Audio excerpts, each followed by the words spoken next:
Howdy folks. So if you follow along in the videos, you know I got lucky and my fuel pump went out recently. And I got lucky because it was at the yard where I work and not on the side of the road somewhere. And it just so happened that the fuel was pretty low too. So empty tank, pretty much. Fuel pump died. It worked out pretty good. I've been putting it off for a while and apparently put it off for too long. So another thing I've been putting off for too long on this thing is a gearbox, steering gearbox. So I got lucky on the one. I'm not going to get lucky, not going to chance it on the second one. So we're putting a gearbox in it now, a week or two later here. And yeah, so let's get to it.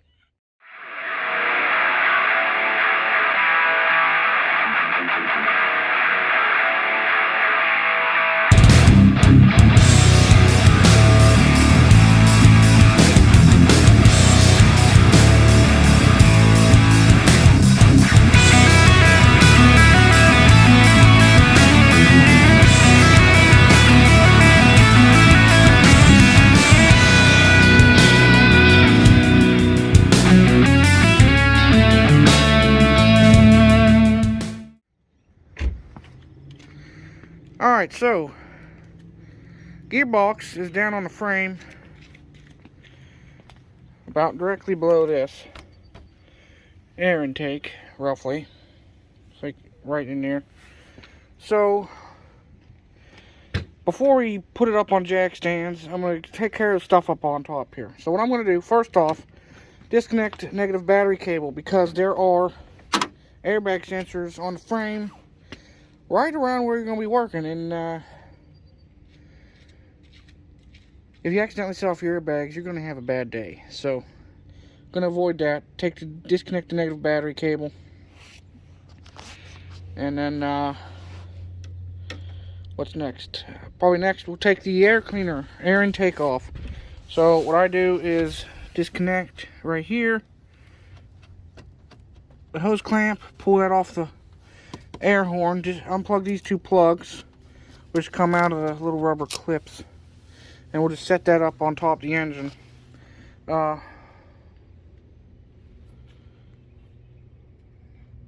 take it off, one or two. There's that. There is, I believe it's a 10mm nut right there that comes off, and I believe that's it. There's two little rubber grommets, like grommets that plastic prongs go into, and that all comes out. Then you can remove the upper radiator fan shroud, which is 3 10mm on the top, 2 10mm down in there on each side. You can't see that, but they're down there, right? 1 and 2. Anti-seize is your friend on those ones, so use it. And then just take the vent line for, I think it's the front diff, off right there. Just disconnect that, and then the fan shroud will come out probably through your AC lines. Then take the fan and clutch off, just to give yourself some more room. And you can see the focus right down there. You see the power steering pump and the gearbox right below that. So that's where we'll start. Alright, so battery's disconnected, fan shroud's out, air box is out, fan clutch is out. Gotta take the bottom fan shroud out. There's like 3 clips, 3 plastic tabs you gotta push in. Bottom fan shroud comes out. Then we'll get down underneath, we'll set it up on jack stands, and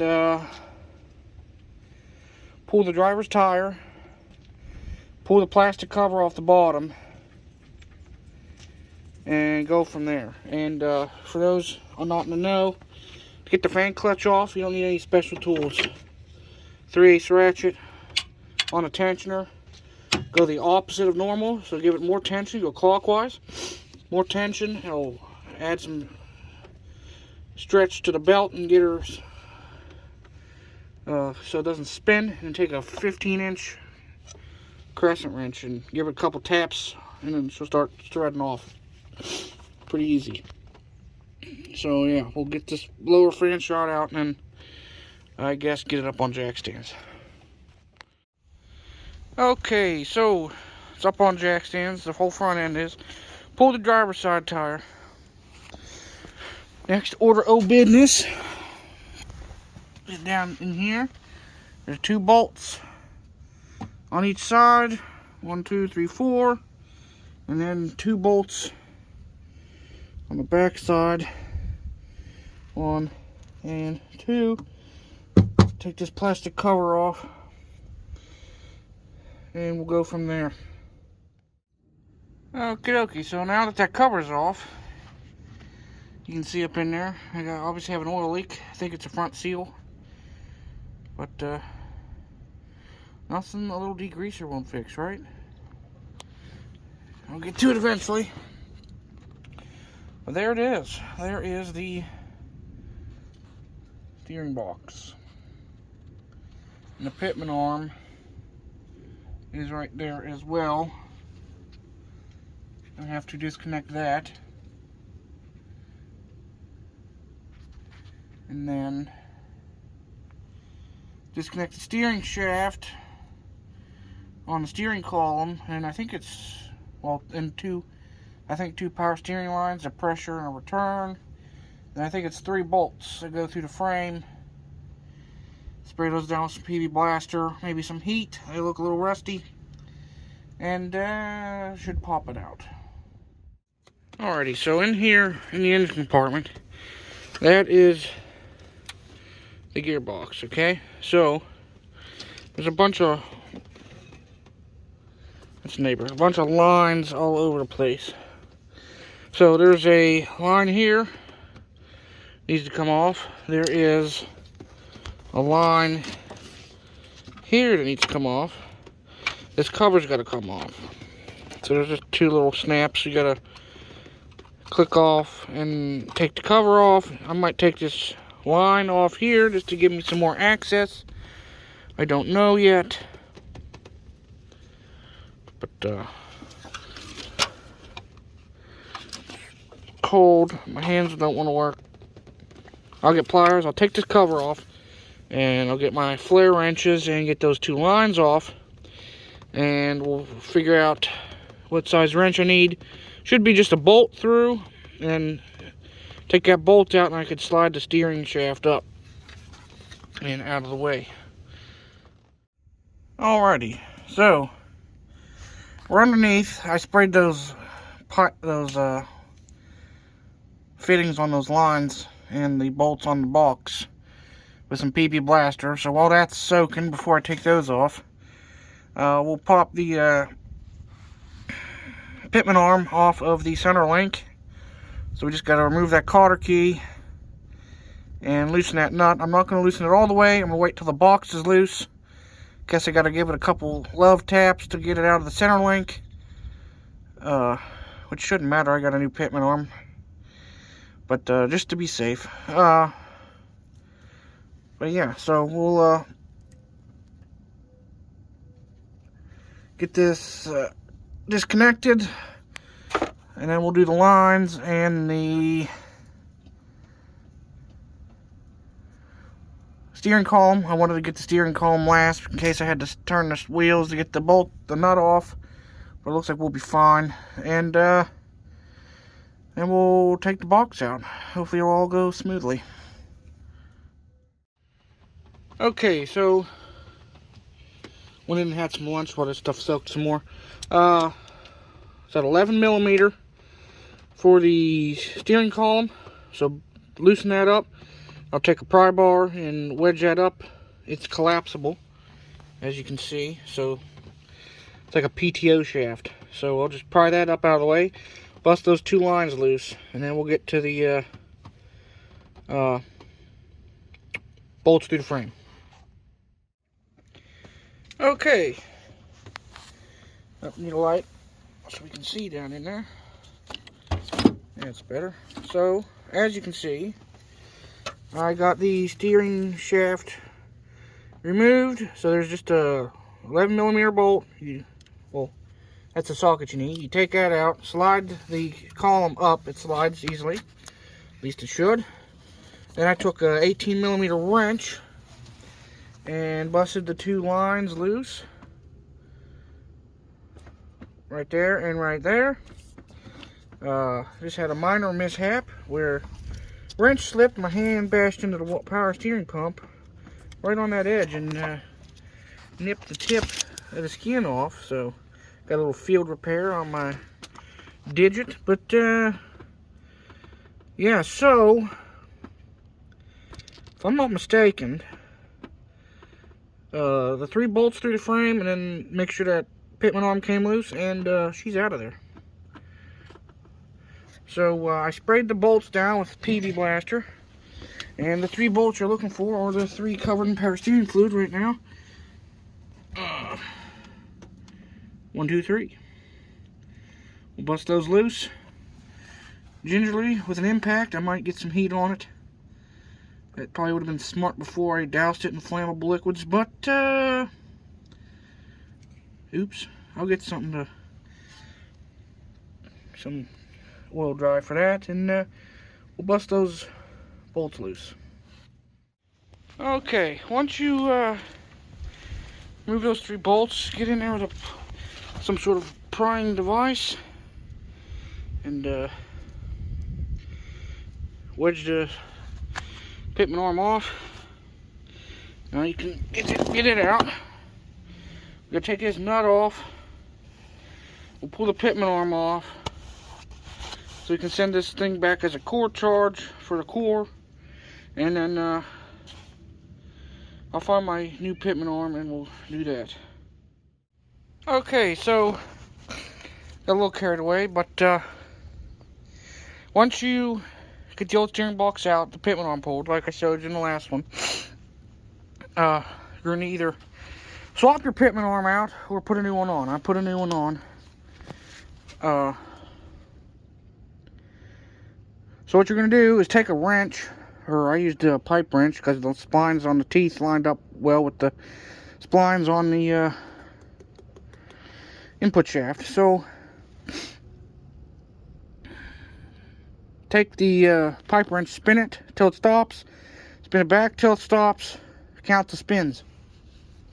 Mine was 3, so I spun back 1.5 turns, and that's going to be your center for your wheels being straight. So then put your new Pitman arm on, or whatever your old Pitman arm on. It has a lock washer and a nut, and I Loctited it as well. Then I got to swap a grease fitting over and put a little rubber seal on that, and then it's good to go back in. Okay, so I got the new steering box up in there. Did not video it because I needed 2 hands in communication, but I got it up in there. You just slide it up in there. Then I put the little felt grommet thing for the Pitman arm on, and then slid the ball joint for the Pitman arm into the center link. Then I grabbed that first bolt up in that corner, slid the box up, got that started, got the other 2 started, tightened it up, it sucked it up to the frame, got them tightened. I don't know the torque spec, I just tightened them tight, and tighten up the ball joint on the Pitman arm. I don't remember torque spec on that. I just got it tight till it stopped spinning, and then shove the Carter key through. So next order of business is steering shaft. That just slides over. Okie dokie. So I, as you can see, got the steering column connected, centered up. How I did it is make sure your wheels are straight, then make sure your steering wheel is straight, and you should be good to go. It's a little tricky. You gotta line it up, and then I used the long pry bar, put the edge right here on the flange and stuck it down through between these two brake lines and tapped it with a hammer, and it slid on. Then you put that locking bolt back in there, cinch it down nice and tight, and you're good to go. So next order of business is put the two power steering lines on. There's a red and a yellow cap right there. You can see my helper just went in to get the O-rings, replace the O-rings. If you look on the line, there's a little lip. The O-ring goes on that little lip. And shove her back in the hole, cinch her down. Manual says, the instructions on the thing says no more than 20 foot-pounds, and you'll be good. Yeah, so we'll do that. Alrighty, so as you can see in there, got both lines connected with the new O-rings. They come with these caps on it so debris doesn't get in there, and I just soaked the O-ring down with some PB Blaster as to not tear it or anything during installation, and cinched them down. Put the black cover back on underneath. Double checked everything. All the cotter keys and castle nuts are in. Put the plastic cover back on with those 6 bolts. Next order of business, I'm going to put the fan shroud back in, and the fan, and then the upper shroud, and then bolt the airbox in, and then we'll put some power steering fluid in it and bleed it. And we should be good to go. So yeah, just a reverse of how I showed you last time. Taking it out. Alrighty, so I got the air intake in, the airbox, fan shroud, all that stuff. Connected the battery. Got the tire on. Got it. Well, and before you set it down onto the ground, you're gonna want to bleed the system. So add some power steering fluid. Start it. And you run it lock to lock, not stopping for more than 5 seconds at full lock. About 10-20 times. Listen for the air pockets. Give it some gas, because that'll suck some air pockets through it. Shut it off. Check it. Probably add some fluid. Do it again until you're not losing fluid, and then top it off to full, and you're good to go. It's not undoable. It's a little bit of a pain. You have to have some specialty tools like a Pitman arm remover and a pickle fork, but other than that, it's not too bad. I got a little bit off on the steering. I think I'm a little bit crooked. Either that or I just need the alignment. I don't know. But maybe not. Maybe it ain't off too bad. But we'll fix it up. If it is off a little bit, I'll take it for an alignment, or I'll just put it over a couple splines on the